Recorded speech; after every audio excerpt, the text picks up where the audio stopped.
ইউরোপের কলকারখানায় সুতিবস্ত্র রং করার জন্য দরিদ্র ও নিপীড়িত কৃষকের রক্তে উৎপাদিত মেহেরপুরে নীল ইংল্যান্ডের বাজারে চড়া দামে বিক্রি করেছে ৪৭ পর্ব। ইংরেজ কোম্পানি নীল চাষে বিপুল পুঁজি বিনিয়োগ করে মেহেরপুরের আমঝুপি, ভাটপাড়া, রতনপুর, কাথুলি, গোয়ালগ্রাম, সাহেবনগর, রসিকপুর, সোলটাকা, বেতবাড়িয়া নীলকুঠি স্থাপিত হয়। একটি পরিসংখ্যান অনুযায়ী নীল চাষে যে খরচ হয় তার পুরোটাই কোম্পানি স্বল্প সুদে অগ্রিম দাদন হিসেবে প্রদান করে। প্রকৃতি থেকে প্রাপ্ত নীল রঙের অন্যতম উৎস হল নীল গাছ বা ইন্ডিগোফেরা টিনটুরিয়া নামক উদ্ভিদ প্রজাতি। প্রাচীনকাল থেকেই মানুষ জামাকাপড় রং করতে গাছ থেকে উৎপাদিত এই নীল ব্যবহার করে আসছে। শিল্পবিপ্লবের যুগে ইউরোপের কলকারখানায় উৎপাদিত সুতিবস্ত্র রং করার জন্য নীলের চাহিদা ব্যাপক বৃদ্ধি পায়। তাই ব্রিটিশ নীলকররা বাংলায় উৎপাদিত উৎকৃষ্টমানের নীল ইংল্যান্ডের বাজারে চড়া দামে বিক্রি করে অধিক মুনাফা লাভের উদ্যোগ নেয়। তারা বাংলার নীলচাষীদের বলপূর্বক নীল চাষ করতে বাধ্য করে।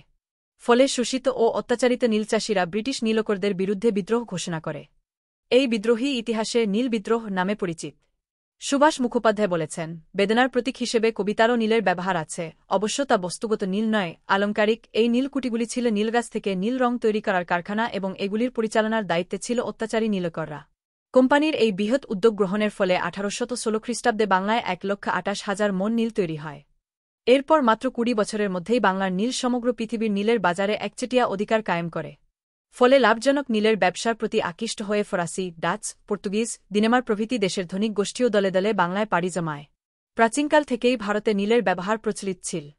ভারতীয় ভেষজ বিজ্ঞানের নানা গ্রন্থে, প্রাচীন প্রতিমূর্তির বর্ণে এবং বিভিন্ন চিত্রকর্মে তার প্রমাণ পাওয়া যায়। এজন্য ধারণা করা হয় যে এদেশেই নীল চাষের উৎপত্তি। লুই বোনার্ড নামের একজন ফরাসি বণিকের মাধ্যমে এদেশে আধুনিক পদ্ধতিতে নীল চাষের প্রচলন ঘটে। তিনি ১৭৭৭ খ্রিস্টাব্দে আমেরিকা থেকে উন্নত জাতের নীল বীজ ও আধুনিক চাষের পদ্ধতি এদেশে নিয়ে আসেন। লাভজনক বুঝতে পেরে ইংরেজ ইস্ট ইন্ডিয়া কোম্পানি শীঘ্রই নীলের ব্যবসা শুরু করে দেয়। এদেশের মাটি নীল চাষের জন্য বিশেষ উপযোগী হওয়ায় উৎকৃষ্ট গুণমান সম্পন্ন নীল উৎপাদিত হত। আর এতে উৎপন্ন নীলের সবটাই ইংল্যান্ডে বিক্রয় করে কোম্পানি বহুগুণ লাভ করে। নীলের প্রতি পাউন্ডে ৬ টাকার মতো লাভ করে কোম্পানির সম্পত্তি ফুলে ফেপে ওঠে। গ্রন্থনা অধ্যক্ষ মহসিন আলী আঙ্গুর, সম্পাদক ও প্রকাশক মুজিবনগর খবর.com, মেহেরপুর।